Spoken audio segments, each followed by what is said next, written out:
Hello, Brian Gubernick. What is happening, bro? What's going on? Thanks for having me. Hey, I'm excited. I'm excited. I'm excited. You're excited, Bob. That makes Brian, me. Hey, we have to be careful, right? Because you and I both have a style that it could build on each other, and by the end, we could be screaming. I'll have people in the office coming down here telling me to shut up. Like, we did talk about this. That unlike your buddy Ben, I have a tendency to get a little bit more amped up, a little louder. Like my office already knows I scream. Like they all. That's like we got over that joke like 13 years ago. The second I get on a phone call or a Zoom, my decibel level like goes through the roof. My wife literally made me reorganize my office so that instead of my desk facing towards the door to like broadcast into the home, I now face into a corner because she's been working from home for the last, how 9 months. How long are we into this thing now? It feels like 15 years at this point, but. Yeah, right. It has been a little while. March 16th. Is that the day? D-Day for me. That was the day that I was talking to my sales team and my people, and I'm like, yeah, things are a little different today. Let's start figuring out how to virtually show homes. Yeah. And do the Facebook open house. And all of these things, a lot of these things didn't end up mattering, but in that moment, I wrote up the greatest Facebook open house plan known to man, right? Like that was the day. What did you say, March 17th? March 16th, Monday, 16th. March 16th. That was my day. Yeah, I think that's the day they closed down the state of Washington. Forget about that. Listen, you know what's cool is a lot of people, and hopefully we have some on the call, have just bared down, right? Have decided that through all the chaos and all the madness, like 2020 was gonna be their year. They had goals. They weren't gonna get sidetracked. And Brian, I mean, I don't know if this has happened on your team down there. This has happened on a lot of Ben's teams around the country. Like, real estate's still been selling, hasn't it? You know, it's been interesting. You know, I coach and train and talk with an awful lot of agents around the country. And I would tell you there's more people I'm talking to right now that are saying I'm having my best year versus, you and I were just talking about March 16th as D-Day. At that moment, we thought real estate might collapse. Yeah. It's really interesting that 7 months – because what's today? Today's the 14th of October. 7 months, we are now having like so many people having record years. It's kind of crazy to think about. Well, we want to help them if they're on pace for that record and just need to find a couple more deals to close it out, or if they're maybe behind their goals because of all the chaos. We're going to talk about how to close 2020 out and just some of the tactics, the things you could do, the ways you could approach your database, the ways you could maybe find some new folks for your database. Brian, before we get started, look, you're going to throw some stuff up on the screen. If people have been here with us before, we don't really do these like from a slide deck. We're going to be a little bit more kind of loose today. We're going to have a conversation back and forth. We'll show some pictures and maybe take them inside a database or two and look around. But before we get started, because I know who you are, man. I've been following you. We've shared a podcast recording studio and some Brivity lunch and learns, and I've known your business for a while, and I've even visited you down there and got to see some of your other businesses, your cryogenic stuff and all. Anyway, I know who you are. Tell the people in the room today with us, like give them a little bit of a sense of who's Brian, where you coming from, like what are your bona fides, that kind of thing. First of all, Bob, let's be real clear. We had the most listened to podcast on Win, Make, Give to date. We did. Now, I'm the only one that has seen that statistic, of course, but I know it to be true. So I just want to make sure everyone watching today, hanging out with us today, is aware. Bob and I mean. It was a good one. It was a good one. And we actually did too, Bob. That's how memorable it was for you. We So, guys, first of all, thank you for having me here today. And Bob, you are right. We don't have a slide deck, and it is going to be a little less formal than I know you traditionally do. But that's partially because when you and I talked about working together on this, you said, hey, dude, I don't want any fluff. I don't want that stuff that you run around and teach that may or may not be done in your business. I want to know exactly what you're really doing. And so as I was working on some of this, like, and talking with you about content for today, I was like, you know what, man? is it cool if you just let me be a shared presenter and I'll just show you, literally show you the exact documents or the scripts or the tools or the things that we're doing on my sales team here in Scottsdale over the next, 75 days to close out the year strong. Like, let me just show you exactly like what, and I'm not here to, Bob, to say like, this is the absolute right thing to do. I just know it's not the wrong thing because it's kind of worked for me most every year closing out. Now, what does that mean? Like, are you seem, you're a handsome individual. You seem well-spoken. We've only been here for a little bit, but what are you guys doing? 30 or 40 transactions a year? Or what's your business look like? Yeah, no, we do about 30 to 40 a month, right? Oh. So it's a pretty big organization. I've been at it, Bob. I'm not to bore everyone with my backstory, but I started selling in 2007, started building the team, shortly thereafter. That sounds like a horrible time to enter real estate, by the way. Yeah, no, well, in Phoenix, when you don't know what you want to be when you grow up, you go to real estate school. That's what we do. Right. So if you don't like what you're doing, you just become a realtor. It doesn't matter time. Time doesn't matter. I mean, 2007, yeah, it's awesome. Well, I started my career in distress, short sale, foreclosure stuff. 2011 is when I started expanding the team. Ironically, it was like April 2011. Ben didn't start till July 2011. So they like to call me the grandfather of expansion, Bob. I mean, I didn't give myself that name. It's just kind of facts. But maybe it's the gray. Maybe it's the gray in your beard. That's not, I have to add the gray to look a little older. That's what it is. Yeah, my wife gives me this just, the gray, whatever that gray for men. Yeah, gray for men. Is that what it's called? Yeah, just a touch or something like that. I don't know what it's called. But anyhow, a touch of gray. Yeah, no, that's what I use. But anyhow, started selling. Built a team, expanded a few places, reinvented the team a little bit in 2012-13 because the market changed for the better for everybody. But I was all distressed, short sale, foreclosure. I hadn't really sold a lot of properties with equity. So I had to reinvent the team and have been at it ever since. And so I've got my real estate sales team. I'm in the brokerage space. I'm in the title and escrow space. I coach and train. So I do a handful of things and try to have as much fun as I possibly can and make a few bucks along the way. I think the objective for all of us in business, have a few more W's than L's. Just come out, right? Like, so for me, I've certainly not won at all of them, but I've won a few more than I've lost. And so, my style, for those that know me, and I'm sure I know a lot of people on this call with us today, I really don't like to get in front of a room or in front of a group and not be showing or displaying exactly what it is I do, man. Like, that's just, I feel better that way. And it's funny, people ask me, well, why do you teach and train as much as you do? Well, frankly, Bob, as you know, whenever you stand up in front of a room and you say, hey, here's what we do and here's how we do it, it's an extreme amount of accountability for me. So I thank everybody here today because everything I'm saying right now, I sure as heck better go down the hall here in my office and make sure it's being executed at a super high level. So that's my story, Bob. That's where I'm coming from.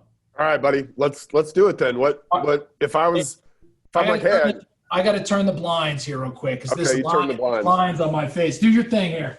All right. So we're gonna jump in here. Let's just dive in. Like, what is the first thing? If I had, look, here's the cool thing about real estate. There's a lot of ways to be successful, right? And we know these methods we're about to share with you are like our paths to success. Because your team's done them, Ben's team's done them. Like we've seen people out there executing these. You've been out there executing them. So what's the first one? Let's just dive in here. What's the first kind of tactic, the first thing that you want to talk about? Bob, I might disappoint you here.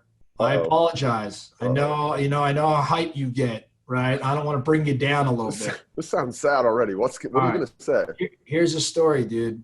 It's October 14th. The objective is to close out as much business as we possibly can before the end of the year, right? Yeah. I think the idea of just jumping into that and having no plan whatsoever is silly. Like, I think that you and I could rattle off a dozen ways to go do a bunch of business. But if the game is just simply create more, not just more closings, more contacts, more appointments, more noise, more chaos, more disorganization, I don't think you win, man. And so while I say I'm going to disappoint you, what I'm really saying is we got to slow it down before we speed it up. Okay. Okay. So I really want to encourage everybody here. if you want to truly go close out your year, maybe bigger than anything, any other time during the year, let's take a step back and actually plan what this means, what this looks like. Okay. So here's what I would recommend. This is my mindset at the end of every year. Cause like everybody, I'm like, we're doing okay. We got to hit our goal. We're way off on goal. Now my goals are always moving for my people. So we're never going to hit the goal. Like don't tell them, Bob, we're not hitting a goal. Like I use goals to which we're going to set systems. I don't use goals to necessarily set it so we achieve it. There's different strategies there. But for me, I'm going to move the cheese a little bit. Anyhow, no matter what, every October, I'm going to tell everyone we're behind. Okay. Again, don't blow my cover here. This is just the truth. And so once I reestablish what we need to achieve, and I take that goal and I double it and I double it again and get super uncomfortable and start sweating, now I got to take a step back and say, all right, let's plan for this. All right. So here we are, call it 75, let's call it 80 days left in the year, just for ease of calculation. I'm going to segment those 80 days, and I'm going to break it into 40 and 40. So first 40 days, last 40 days. Okay, first 40, last 40. Okay? In the first 40 days, in order for me to close out my year with a bang, I can't just suddenly start closing business. I actually have to generate it right now. And I have 40 days to generate that business. And then I have 40 days to service and close it out. You follow me? Yep. So from a planning standpoint, I'm going to segment, I'm going to ask not how do I close a bunch of business. I say, okay, in the next X number of days, so half that time, how do I generate as many pieces of business, listings, buyers listed or sellers listed, such that in the second half, I can close it out. So I'm just taking this and chunking it down and coming up with an action plan around lead generation and lead cultivation first before I'm going to worry about closing. Does that make sense? Now, I know that's like logical. Like people think like, well, yeah, of course, Brian. But I don't know how many people actually plan to that level of detail, right? So I think you start focusing on the wrong thing. You start focusing on the lag measure that is closings. Whereas the first half of this, we got to focus on the lead measure, which is really contacts, appointments, and listings. Okay? So slow it down and let's chunk it down first. Now, like I said, the first 40 days, Bob, is in this particular example, is going to be all around lead generation and listing because those things lead to results. Okay? So what are these lead measures again? We're talking contacts, we're talking appointments, and we're talking listings. It doesn't matter your mechanism or your method of lead generation. You've got to start with contacts. Again, like if I use the phone as my weapon, Bob, I may need 34 contacts to set one appointment. You may be an open house guy. You need 7 contacts to set one appointment. At the end of the day, you just have a different conversion rate based on your mechanism of lead generation. And we have different time commitments and all. So there's no right or wrong. When I said earlier, I don't think there's right or wrong. I think you just got to understand your business and what it looks like and how to achieve it. So know your lead measures first, which leads me to kind of the first thing I want everybody to be thinking around, especially as they roll into the end of the year. Bob, I'm going to tell a really silly story. I hate not prepping you for this because you're going to remember this. But, you came down to Phoenix and I took you to a Phoenix Suns game. Okay. Yep. Right? Yep. Remember that, Bob? And I got to impress my man, Bob. So I take Bob and we sit on the floor at the Suns game. I got to show him what a baller I am, right? Like, here I am, Bob. Let's go sit at the Suns on the floor.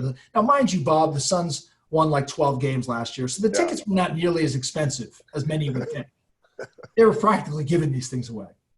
And you and I go to this game, Bob, and I don't know if you remember this, but we're watching. All of a sudden, I think it was towards the end of the first quarter, correct me if I'm wrong, the scoreboard went out. Yeah. You remember that? Whole scoreboard shut down? Yeah. Bob, you don't have to keep playing along with me. Oh, okay. I love you. I love you. Hey, try to keep it straight. No, scoreboard goes out, right? So make believe, right, Bob? So you and I are at the game. Scoreboard goes out. Now, let me pause real quick. What's on an NBA scoreboard? Seriously, no, this is no trick question. The time, the score. All right, so points for each team, time remaining in the period, what period you're in, what else? Fouls. How many fouls does each team have? Fouls. Not just how many fouls, but oftentimes on NBA scoreboards, it has the 5 players that are in the game and how many fouls they have as well as how many points they have, right? Yep. Timeouts. How many timeouts each team has? How many timeouts are left? Who has possession? Yep. Right? Like there's a handful of other things. This is not an NBA scoreboard, but, it's got a lot of detail on it, Bob. There's a lot going on here. Now let's make believe, or no, it's not make believe. Never mind, Bob. When we were at the game for real and the scoreboard went out, what happened? Literally, what happened? Like, what was the first thing that happened? What do you think? Well, I'll remind you. The refs blew the whistle. Stop the game. Stop the game. And what did the refs do? They ran over to the scorer's table. And the refs are saying, like, we're sitting on the floor so we could hear them, right? Because that's who you and I are. Yeah. And so we hear them, and the ref said, what happened? What's going on with the scoreboard? And score guys start scrambling. They start running around. And they're trying to figure out what's going on. Now, remember, Bob, this was on ESPN. This was a nationally televised game. So losing the scoreboard when only those in the stands are watching the game is one thing. Losing it when you have a national audience is actually a problem. So they scrambled, and it went on for like 30 minutes, right? Now, that game had to get on. They had to start it back up again. Couldn't get the scoreboard back on, though. So the ref says, guys, fellas, get back on the court. We're playing. This is pre-bubble. We're playing, so we're actually at the game. Get back on the court. Here we go. Blows the whistle, inbound pass. Now these guys start playing, right? So first team takes it down, shoots, scores. What's the crowd doing? Crowd's looking up. They're looking for the scoreboard. They're confused already. A couple buckets are scored both ways. Now the crowd is like, what's the score? Who's winning? Trying to listen. Refs are trying to signal. Players, what are they doing on the court? Like after 4 or 5 buckets, these guys don't know the score. It's not like a park game where you're like, hey, 1-1, 2-1, 2-all. It's not like that, right? Someone fouls. How many fouls do they have left? Suns coach is trying to strategize around how to take that guy out of the game by getting him to foul out, so go at him. But wait, foul out. How does he have 3 fouls, 4 fouls, 5 fouls? Like, what does he have? What's the energy of the crowd like? Confused. Confused. It's so confused, Bob. I don't know if you remember this. Half the people got up and left. Like half the people were standing around talking to each other while the game's going on. No one knows what's going on. Where am I going with this whole thing, Bob? This is how the vast majority of real estate teams and realtors run their businesses, with literally no scoreboard. Your agents don't know what winning even looks like. They don't know how many points they have to score. Hell, they don't know not only how much time is left in the game, they don't even know what period you're in. They don't know how many fouls they actually have, right? They don't know how many timeouts we have. And that's how so many of us run, and I'm guilty of this. That's why I'm so passionate about this topic, scoreboarding, which sounds like, dude, Brian, why does that matter so much to you?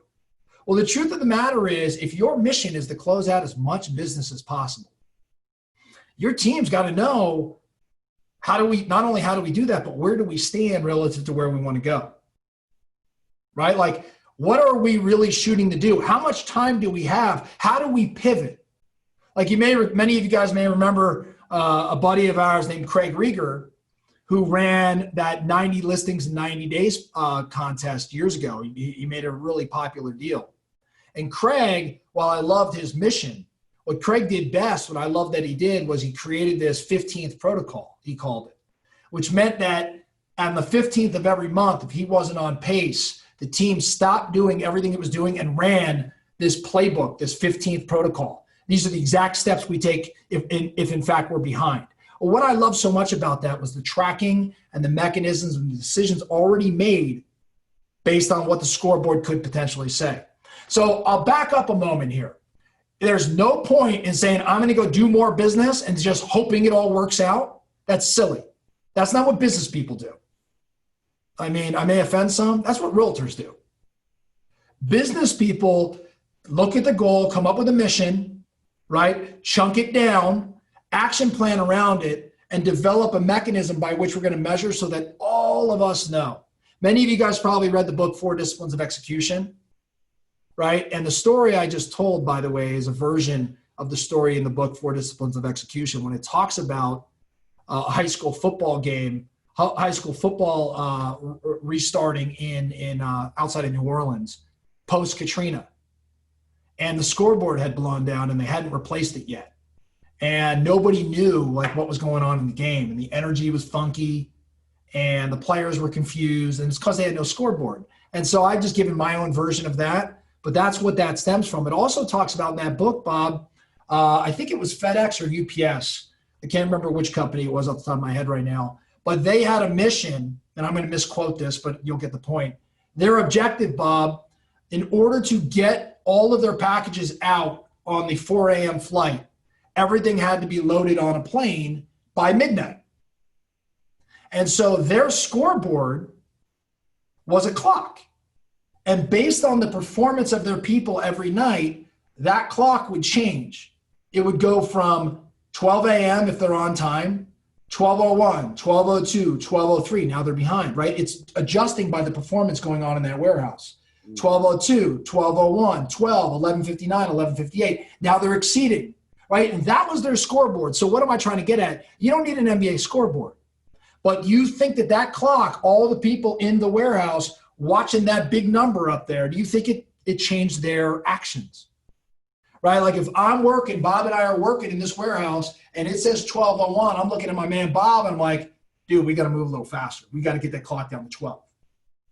That's just an awareness thing. And by the way, again, let's tie it back to real estate. If your objective is close more business, shame on you. It should be close X number of units before this date and make sure everybody knows where we stand relative to the goal. The trouble for so many of us, Bob, is that we're the only ones that know. As the team leaders, we're the only ones that have a pulse on everything.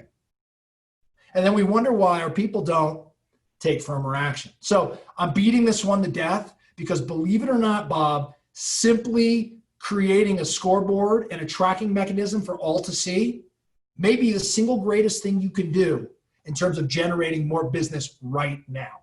Yeah, there's a sense of urgency that gets created by knowing where the finish line is, right? Or by knowing what the goal is and what my role in the goal is, right? I mean, if there's 5 of us on the team and I know we got to get 30 deals before the end of the year, I know I'm responsible for 6. And if I know I got 3 months, that's 2 a month. Like, just, yeah, it's somewhat shocking, Brian. You know, I talk to a lot of teams.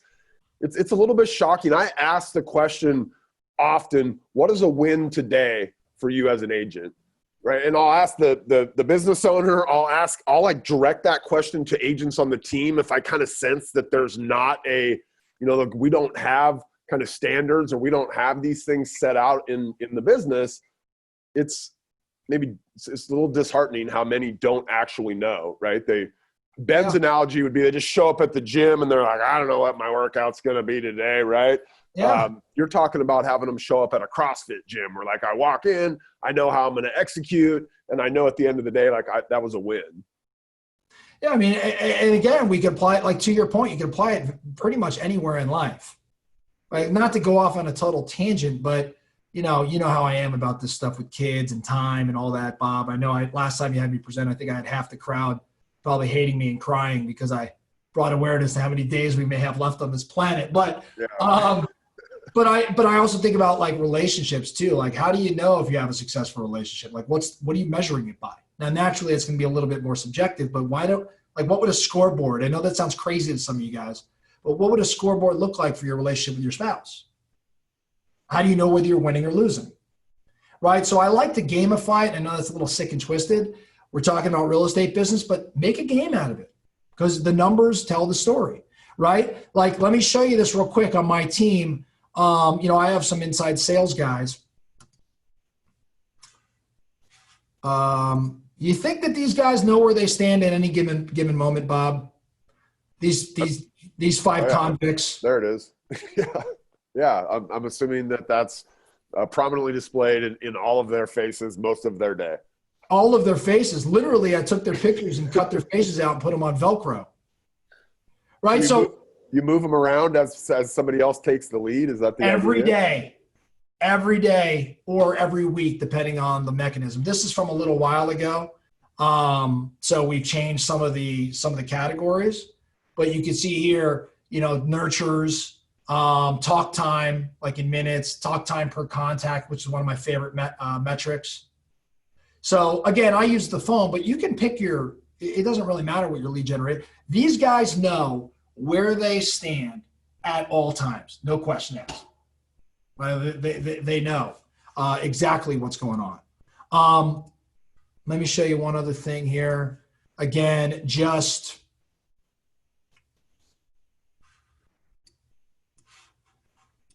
this is tracked. This is some of my people. Like, this is out there every day. Like, there's no question on my sales teams whether you're winning or losing. So I know we're beating this topic to death, Bob, because I think just bringing greater awareness to performance, just bringing greater awareness to the metrics, to the numbers, and to a scoreboard, that single-handedly might generate more. And by the way, if you're watching this right now and you're like, well, I don't have a team, Brian. Okay, cool. I don't care. How aware are you of your own numbers? Are you tracking them to this extent? By the way, are they up on in front of your desk or in your office for all of your peers to see? If you're like, well, Brian, I work from home. Cool. Does your wife know your numbers? Does your husband know your numbers? Do your kids know that it's your mission to make 10 contacts a day? Do you give your kids permission to say, hey, Mom, did you get your 10 contacts per day? I know it sounds so silly, but awareness and accountability, the most successful people on this planet are also the most accountable. I don't think it does sound silly. Ben talks about the idea of like, if the two most important people in your life were sitting over your shoulder today, watching you work throughout the day, would they be impressed or would they be depressed? Right. Yeah. I mean, that's, your kid and your husband or your kid and your wife, like, they shouldn't have to ask you, did you make your 10 contacts? They should know Brian made his 10 contacts today, right? Like, they should be impressed by looking over our shoulder. I love that. I love that. We've always said, I always ask my people, if I had a camera and I followed you around all day and you watched that film at the end of the day, would you be proud of your performance? Right? Very similar. Exact same thing, actually. Yeah. Yeah. Right. So I love that, Bob. And again, that awareness alone will generate more business. Now, going back or getting back on track with respect to things we can do. As I mentioned, we've got to spend the first half of the days available to us generating the business so that we can ultimately service and close it. So in terms of generation, especially at the end of the year, I am a very, very big fan of different contests. And I want to show a couple examples of contests, Bob, if I may, that we've run that I've had. Actually, I'm going to show you one contest. I'm going to talk to you about another two. Okay. So the contest that we run from time to time, but I especially do it at the end of the year, that has generated the greatest result for me. We are very, very, very big fans of bingo. I know it sounds funny. I know it sounds silly. By the way, at the very bottom of that, if I forget to mention it, I'll say it now. I think you could visit that website right there. I don't know who they are, and I don't have anything to do with them or who this guy is. But we go there and you can insert, and it built a bingo card for you. Bingo has been a great thing for me the past handful of years. Come up with your own prizes. You can have a prize for getting a bingo, which might be a gift card. You could have a prize for a blackout. You can come up with different ways, however you see fit. As you'll see here, though, for me and my team, we're not running this at this very moment. When we ran it last was April of this year. And you'll see why here in a moment. You'll recognize why it would have been April. This was me post-pandemic, like post March 16th, like I mentioned, saying, okay, I got to get everybody fired up on activities. Because my fear, and I've learned it actually wasn't necessarily fear I should have. My fear, Bob, was that my effort was going to fall off a ton for my sales agents. So in my head, I said, I've got to do everything possible to make sure the effort remains at a really, really high level, because effort, no matter your lead generation mechanism, leads to closings. So going back to our 80 days, take 40, as you'll see on my card right here, these are all lead measure activities. These are all activities. These are all effort. Script practice, effort. Dial, effort. FaceTime home tour. Now, why was it FaceTime? This was us trying to do virtual home tours at the time. Send handwritten. None of these things take talent. They all take effort, but all of them lead to listed buyers or listed sellers. Make sure every Brivity contact has an email address, right? You can see these other things. Talk to 5 people in your SOI. This is an activity-driven contest.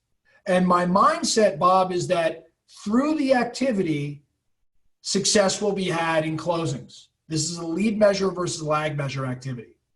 Am I doing a decent job explaining that? Does that make sense to you, Yeah, Bob? I mean, as I look at this, the thing that pops out at me is like, you like your people on the phone. You talked about your phone being your weapon. I see dial 2.5 hours before 11:30 on there 3 times, if I'm not missing one. But yeah, I mean, clearly this is activity based. I love that you say it doesn't take talent. Like it literally takes somebody just willing. Yeah, 100%. I mean, that's all this really is. And again, I'm not focused on necessarily conversion. While there's some elements here, most of this is all on the front end of the process. The contact, the appointment, and the listing presentation or activity. Yes, getting where FaceTime home tour is probably a little bit past that. But as you can see, everything kind of goes to the point of appointment, which is buyer consult. To your point, Bob, the phone is something we use more. If I wasn't on the phone, maybe I'd replace this with open house. Yeah, do 2 open houses in a week, or yeah, or I mean, again, you could get really creative, like 2 hours of social media lead gen.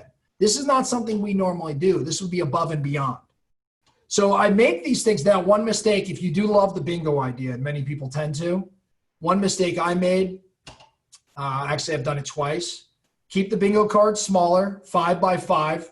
You may want to make it 7. You might want to get more creative, make it bigger, whatever. I know bingo, you're supposed to match the letters, but you have a tendency maybe to make it bigger. No, make it attainable around the number of squares and make it attainable around the actual activities. Like I know a lot of you, like Brivity users, Bob, your audience tends to be higher producers. I mean, I'm not just saying that for a fact. If you're using a product like Brivity, it's because you take business a little bit more seriously. So some of you guys look at this and you're like, wait, you get a square for taking the online class or webinar? Yeah, I understand. Like, you're like, dude, come on. Or you get a square for sending 5 handwritten notes.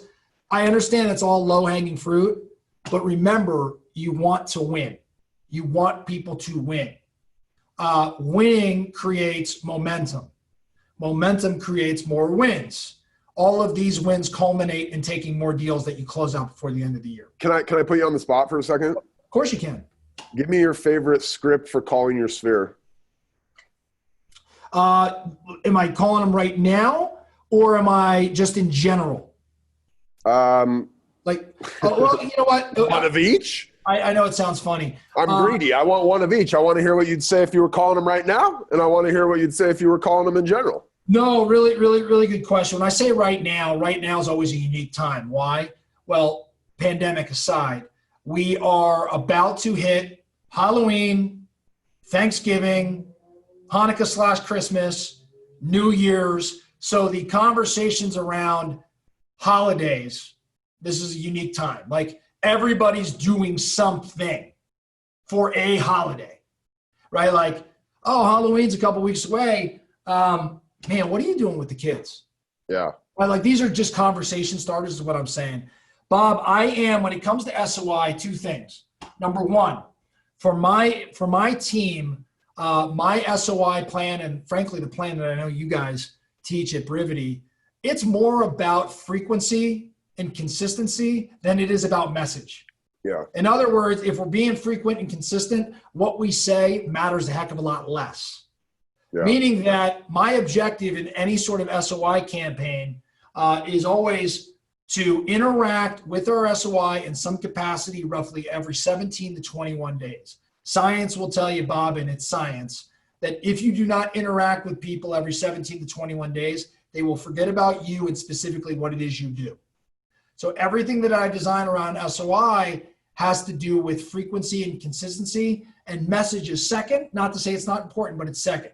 Now, in terms of tomorrow, as a matter of fact, no, it's Wednesday. Today, we're actually calling our SOI on my team. We call it Friends Day Wednesday. That's kitschy. We're calling all of our SOI, and the script that's being encouraged is always the same script, which is Ford, F-O-R-D. All of you guys probably know Ford. What is Ford? Family, occupation, recreation, dreams. Family, occupation, recreation, dreams. Family, occupation, recreation, dreams. Or FROG. Family, recreation, occupation, goals. I teach my kids FROG because they remember FROG and they laugh. But by the way, you should teach your kids this FROG or Ford. Like I tell my kids this time of year, I know I come across like a social guy, Bob. I really don't like going to parties and socializing. It's not my jam. So I will tell my girls, I'm going to make a game of this. Watch how I use FROG. And like they stand there, they're 10 and 8. They stand there and watch. So they're like on to me. Like they know, oh, daddy's going to ask family. Daddy's going to ask, like, what are you doing for fun? Like small talk, FROG, Ford, great time of year to use it. But in terms of calling my SOI, Bob, that's all we do. Bob, what's going on, man? How's the fam? Oh, cool. How about work? Last time I talked to you. Awesome. Hey, dude, you still hiking right now? Oh, cool. And dreams are rather vague. Bob, what are you doing for the vacation season or the holiday season? That's it. But again, that only works, as you know, and as Brivity preaches, that only works if you're consistent and frequent. Yeah. Okay. So contests. Two other contests I would consider. I would consider right now a contest around total team appointments. Total team appointments. Again, not total closings. It's a lag measure. Appointments is a lead measure to closings. So for me, we are presently in a total appointments held contest. For my Phoenix crew, we got to hold 100 appointments in the month of October. We're going to get there one way or another. We've got to hold 100 total appointments in the month of October. I have maybe 11 here, right? So I don't think that bar is set super high. We got to hold 100. And if we hold 100, everybody, it's going to sound super silly because it's out of context, but everybody gets a plant. I know, Bob, you're like a plant.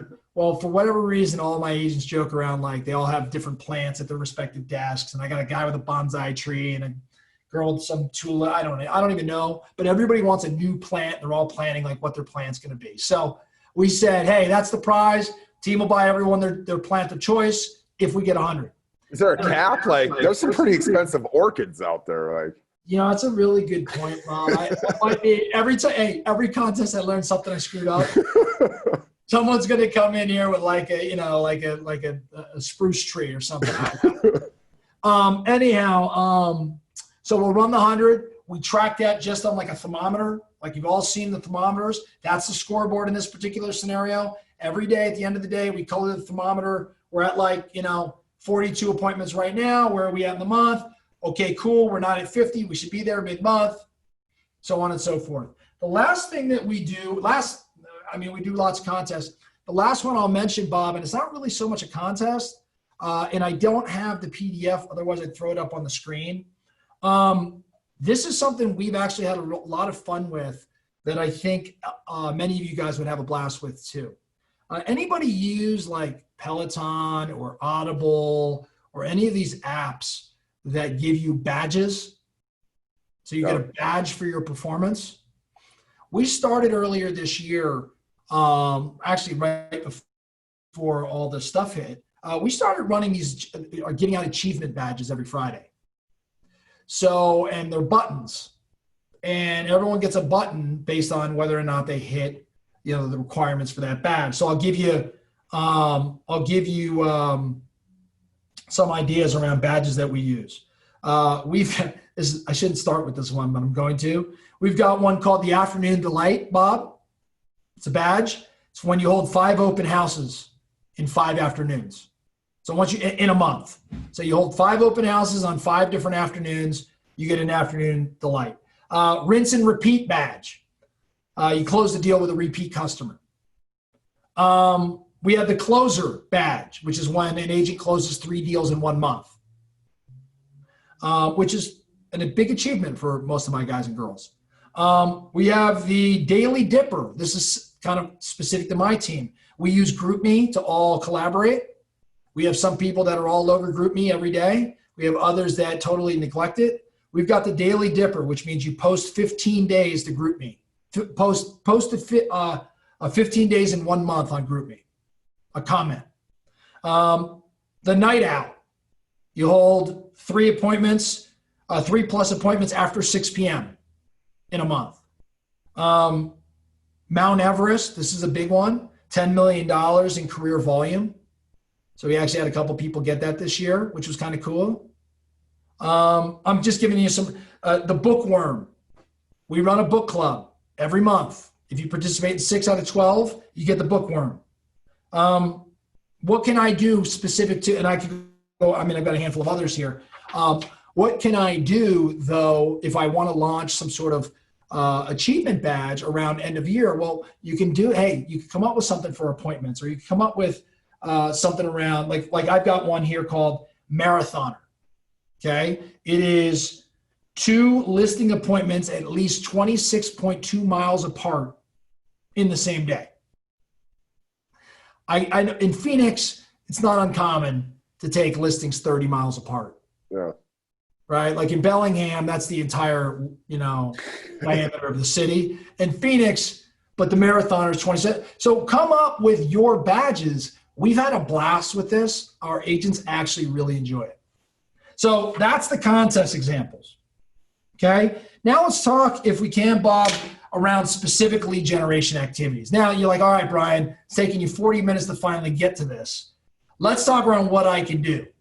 Okay. We know the score. We got to track it. You beat it to death. We're going to run some contests. Cool. What other activities can we do above and beyond, what it is we presently do, aside from just simply quadrupling down on everything, which, by the way, is an answer. And I'm going to get to that here in a moment.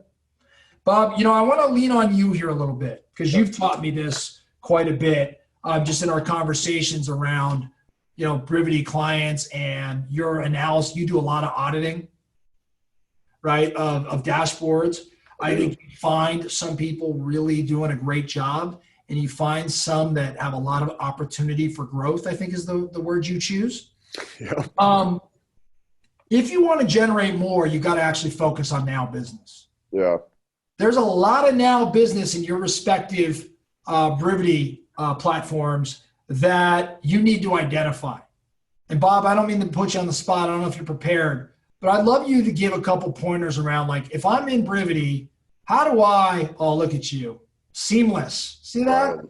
Show me how I identify more business right now, Bob. It's my sweet spot. All right. So if I was going to make, I'm in, this is Ben Kinney's database here. This is their Bellingham. It's one of, they've got a couple of them, but this is one of their databases. There's 22,000 leads in here. And look, I don't have any question that if Ryan or Melina or Anthony, one of these amazing agents they have up here in Bellingham, like, dove in here today, they could probably just cold call 100 people out of here and find an appointment. I know Ben used to be able to call 51 people, and that was kind of his average. He could set an appointment if he made 51 phone calls into his database. I don't have any question that Melina or Ryan or Anthony could do the same thing. But if I was coming into my database or into your database to make phone calls today, right, Brian, that's our weapon of choice today, I would call the people that have been showing an interest in real estate. And another way we think about this is they've like walked into our storefront, right? If I had a shop out on Main Street and there was, there 20,000 people pass by that shop every day, I'd probably be less inclined to just walk out there and randomly grab one of them than I would be to have a conversation with one of them that walked in my store. So inside of Brivity, there's a couple of ways that you can kind of see people walking in the store. We've got buyers that walk in our store. And oh, by the way, a lot of those buyers actually live somewhere, and before they buy, they're going to have to sell, Brian. Okay. And then we've got people that own a house that walk into our store. So buyers walk in our store right here. We come into Brivity and we just click this little deal that says last visit. And when we do that, we can see, and look, Ben's team, they use listing alerts. They've got thousands of these things set up. Everybody in the database who should be on one is getting one. They're doing things like reinforcing with retargeting ads, and we're following people all around the internet so they never forget where our store is located so they can come right back to it. But here it is. Here's all the people, and I actually, this was probably an hour old at this point. If I refreshed it, it looks slightly different. But we see this, Lila was here a minute ago, and James 9 minutes, and Martin and Bodie and Janet, and down and down and down. These would be the people right now today. If I'm like, look, I know that somebody in this list of 50, there's 50 people, by the way, have been on their website in the last 3 hours. Somebody in here is going to buy a house before the end of the year. Like, the math just tells us this is a fact. And when we come over here and look at, I got a guy that's been looking for 2 years. I got somebody that's been looking for a year. I got somebody that, has been looking for 6 months, right? When you factor in kind of when these people first came into our world, how long they've been looking, Brian, how many places they've looked at, right? How many favorites they've done. Like, the math tells us somebody in our database of these 50 is going to buy today. And look, we go to the next page. They got another 50 that were here 3 to 8 hours ago, and they got another. If you're a Brivity client on this call, or you could be a Boomtown, you could be Sync, I don't care. If you have a system that does what Brivity does, which is essentially kind of points people back to your storefront, there's people in your store. I promise you, like, go look. And I see a couple names on here. Simon, how you doing? I know you got people in your storefront. So this is where we go, right? So these are buyers. Again, though, buyers have what? Sometimes a house to sell, right? 60% of them, Brian, across the United States own a house. Most of them are going to sell that house before they move on. All right, the next one that I have kind of queued up here is people that are looking at my market report. So this is a function of Brivity. I think there's one or two other platforms out there that have something like this, but you definitely have it if you're a Brivity platform client, which is essentially we can set up these market reports, right, where we can send out to somebody. By the way, this guy lives at this Railroad Avenue here in Bellingham. He has a condo. We can send out to him everything happening around this guy's house, okay? So Lyle Watson here, he lives in this 1015 Railroad, and he doesn't live in 319, but 319 recently sold, Brian. And he can come in here and he can see 319 recently sold, and then he can see the one, across the street in the older building that's it's pending right now. He can see this guy down the street that sold, and this one over here. Lyle Watson, he might be really interested that this house just sold for $365 if he owns another condo in that building, right? And when we get over here and we kind of look and see, like, who's been on our market reports, who's showing up in our storefront that's a seller, right? These are people that are going, hey, Brian, I saw my neighbor just got $365, bud. You're like, you think I might be able to get $365? And Brian's going to say, Lyle, I don't know, Lyle. I'm going to have to come check your place out, right? Like, what time's good for you, tomorrow at 4, or you're a little bit better later in the evening, right? But when we get in here and look at Lyle, guys, Lyle hasn't just been looking at his market report. Like, he didn't just think today, maybe I'm curious what my neighbor's houses are selling for, right? Lyle's been looking like every day, you guys. Not every day, every week, sometimes multiple times a week, right? And by the way, if I was going to call Lyle, I'd probably call him, I'd either call him at 8 in the morning, right? Or maybe I'd call him at like lunchtime, right? That's when Lyle's not at work. That's not when he's not working. He's in there looking at his market report. He's thinking real estate. right? Either when he shows up in the morning or when he takes a break at lunch. So look, I could show you 10 other ways to get into your database and slice and dice and try to find people that are good candidates to call.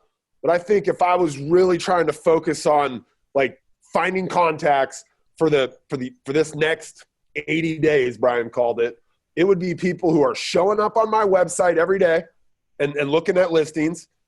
Okay. And it would be every day. I'd come in here every day because tomorrow somebody different showed up that wasn't there the day before, or Martin's there again. And the next day, Martin's there again. And the next day, Martin's there again. And if Martin's there 4 days in a row in the store, like we got to do everything we can to track this guy down, right? We can't let it go 5 months since the last time we talked to Martin. Like we got to be on this, right? We got to be a little bit more maybe like Anthony, who called this person a minute ago, right? Like he's going after Debbie Ramsey. And same over here, right? If we got seller potentials, people that are thinking about what their neighbor's house sold for, that are looking at this thing once a week, we got to be active. We got to be on the phones with them. So there's the two first places I'd go, Brian. I mean, I love it, right? Like the data's at your fingertips right now. And Bob, I think it's really important to mention, and you more or less did, but everybody has this in their database, some just more so than others. Like more, when I say more so, I mean like some of you guys are way more on top of it than others, but everybody has, like if I go log in right now and I am over the top particular about how my database is being managed. If I go log in right now, I guarantee you I find low-hanging fruit right now. Like that my agents are not following up on, and it doesn't mean I don't have great high-performing people, but they're out with buyers or they're at a listing appointment or just stuff happens, right? So the time, like so much opportunity there because you got to want to find the now. Now, speaking of that, before we have a limited time left here, got to jump in a handful of minutes. I want to make sure I show this. I see my man Todd Kilton on this call today, Bob. He can't blow my cover because I think he's seen this before. But one thing you guys can all do today that will generate business, and I guarantee it generates leads for you. It's about you're going to have to go close it. I love this, okay? This is top secret. I'm only sharing it with the 30 people on or 40 people or however many we have on right now, Bob. This is an old survey. I didn't have a new one. Bob, and I'm sorry, I might get in trouble for this. Well, just so you know, you're live on Facebook too, and there's actually a lot of people watching over there as well. So just, Oh, yeah. The lid's off, my friend. You're gonna tell me now we're live on Facebook. Well, we're in a Brivity mastermind group, so it's not like live. This right here will generate you another piece of business by the end of the year. I will bet on it.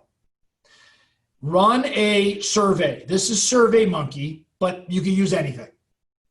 And pull your list, be it your entire database, a targeted list, your call. I'm not going to get in that area. And when I say pull, I'm not going to talk about the logistics on that. I don't want to get in trouble with my man Bob. But if you're able to survey your whole database, this is SurveyMonkey, and send out a survey. As you can see, this is one I sent in 2019, so it's a little outdated. But if you send something right now, like you can see what I wrote, home prices and market conditions may be changing quickly and appear to be neighborhood specific. All I'm saying is there's uncertainty with all of these surveys and things going on out there. So I've decided to just run my own. I have 2 questions for you. In Metro Phoenix, due to the changing market conditions, we need your input. Number 1, do you plan to buy or sell in the next 2 months?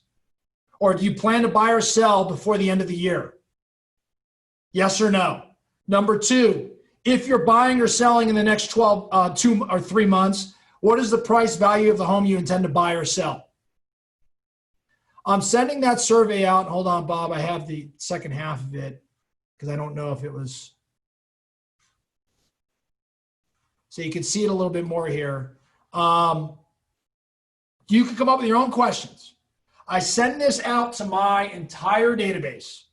People love surveys. They love them. And the vast majority of people are going to say, no, I don't plan to buy before the end of the year. No, I don't plan to sell before the end of the year. But this is not threatening. Sure, it's got my real estate team logo on it. Yeah, it probably should have my brokerage disclosed there, but conversation for another day. Just noticing that now. They'll fill it out. And Bob, every time I send this, now mind you, I'll send it every month, but I'll send it every handful of months, like every 6 months. I will get, in my database, it's rather large. So I'll get, 30, 40 yes type responses. Every one of those people, are they buying before the end of the year? No, but they answered yes for some reason. This has become the single greatest call list or target list that I've been able to identify outside of, this is second, Bob, to what you had just disclosed, what you had just gone through. Yeah, I mean, there's a lot you could do with something like that, right? Think about a lot of these markets, Brian. I don't know if Phoenix, I'm assuming it's similar, just the massive shortage of inventory that you've got around, right? I mean, that's a good, like, people know, right? The news is talking about this. Like, people know there's a shortage of inventory, and if they don't, like, what better way than in a survey, right, to kind of let them know that, like, hey, didn't know if you knew, massive shortage of inventory in Seattle. Are you considering selling, right? I mean, can some of that work? I always structure my surveys as there's a million places giving me information. So we've decided to just go direct to those that we know. Hey, are you looking to buy? Everyone says everyone's buying. Are you looking to buy or sell in the next 3 months? And at what price? And it's non-threatening. In other words, like, I'm compiling data for my own recon, which I am, but obviously I'm trying to compile a target list. Right. The greatest benefit to that, Bob, generally those people that show up on your first couple pages that you just showed, they're not really going to respond. It's the guy or girl that's deep in your database that hasn't really been on your site or hasn't been looking at your market report, things like that, that responds, that you then go find them and move them to the top of the list. You're like, this dude just said yes, he's looking to buy or sell. It's an amazingly new call list. If just real quick, if you were going to do this Survey Monkey, I would send it like the mass email, like, do it out of a MailChimp so that they don't unsubscribe and stop getting our listing alerts and our market reports. But side note. And I appreciate you saying that, because that actually is crucial.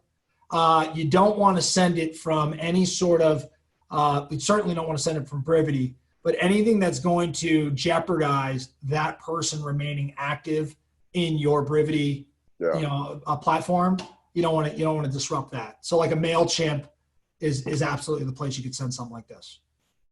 Right? Cool. The last thing, Bob, and then I know we got to jump. I know I got to jump, and you're certainly as busy as you are. I see that bandana on, ready to rock. You mentioned see me anymore, Brian? Can you see me? Did I disappear? It's camo. You mentioned it, and I know, like, it's like, well, Brian, that's obvious. But it's not. We got to talk about it. You want to do more business, go all out. Like, go over the top and come up with a plan, shocking, right, around it. So for me, we call it our gauntlet. It is a program that we use to onboard new agents. It's kind of like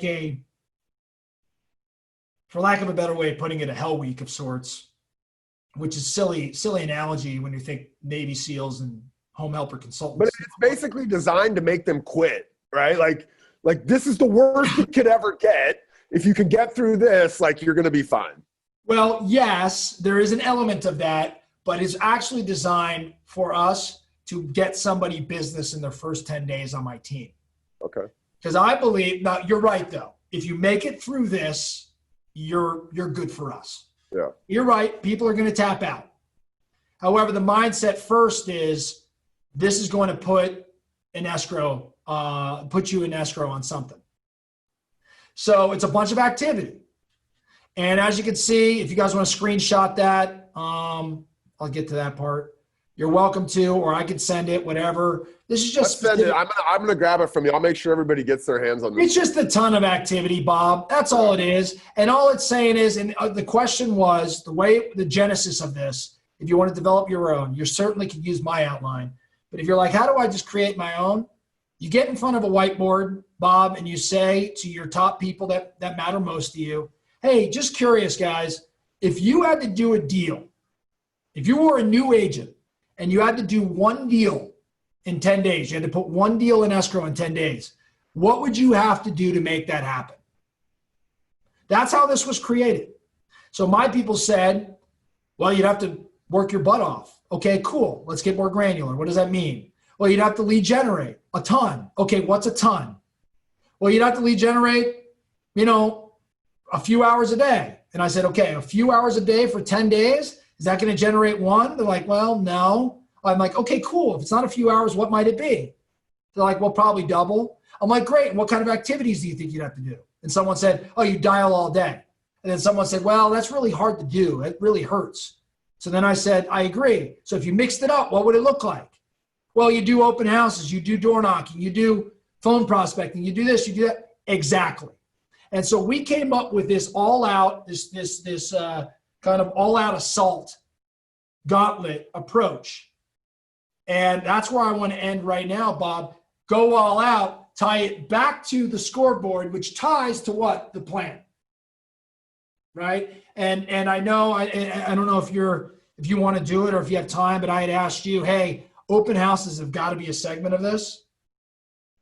And so I didn't know if you want to display that or save it for another time. I'll just leave them with this. When you're doing those open houses, you'd leave Brivity or you'd use Brivity to make sure all those people got into the database. So they all got listing alerts automatically. So they had auto plans kicking off, starting to communicate with them. Brian, I'll maybe wrap us up with this. My mom is a real estate agent and she did. Bob, I don't want to be rude. I realize I've gone over and I literally gotta go. On this. Yeah, but do your thing. Guys, I love you. Thank you for having me, Bob. You're the man. Please tell them that story. Brian, I know you've got tons of value. Thank you. They've all heard the story. Listen, you guys, appreciate you, Brian. He's out of here. We'll get the form, kind of the plan, the 10-day plan or something that Brian showed there earlier. I'll get it sent out to all of you guys. Hopefully by the end of the day, if we can get the recording turned around, we'll send it out with the recording. I appreciate you guys joining me. If you're over there on Facebook, hello. Ashley, thanks. She was behind the scenes if people were asking questions, and Mikey and Samantha got these things set up for us. Yeah, Brian rocked, Priscilla. I agree. Appreciate you guys. Have an awesome, Wednesday. Have an awesome rest of your week. Hopefully by the next time I see you, some of the things that we talked about will be in play, and you guys will have that next client on the books. We'll talk to you guys later. Have an awesome week. Bye-bye, everybody.